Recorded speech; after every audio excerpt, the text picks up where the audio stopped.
शोभा care hospital रे ambulance सेवा आरंभ। महंत बंशीधर दास कले उद्घाटन।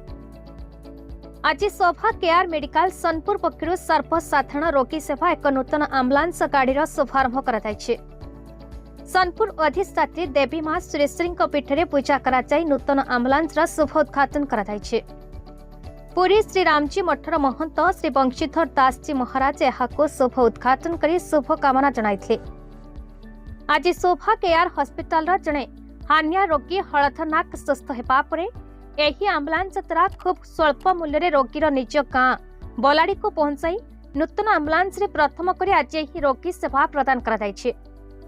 शोभा केयर हॉस्पिटल एमडी सुभाष पंडा और संजय बड़पण्णा पिता स्वर्गत भिकारी पंडा और स्वर्गत रमेश बड़पण्णा स्मृति रे गरीब श्रेणी रोगी सेवा यही एम्बुलेंस को शुभारंभ कराଯାଇଛି।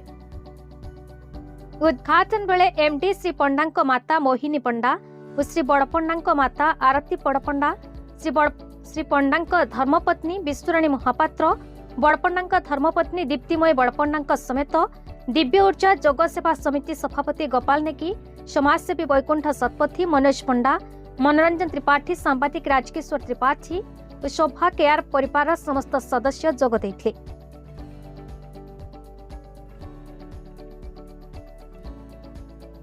सुवर्णपुर जिलार श्याम सुंदर पण्णा रिपोर्ट, भारत न्यूज।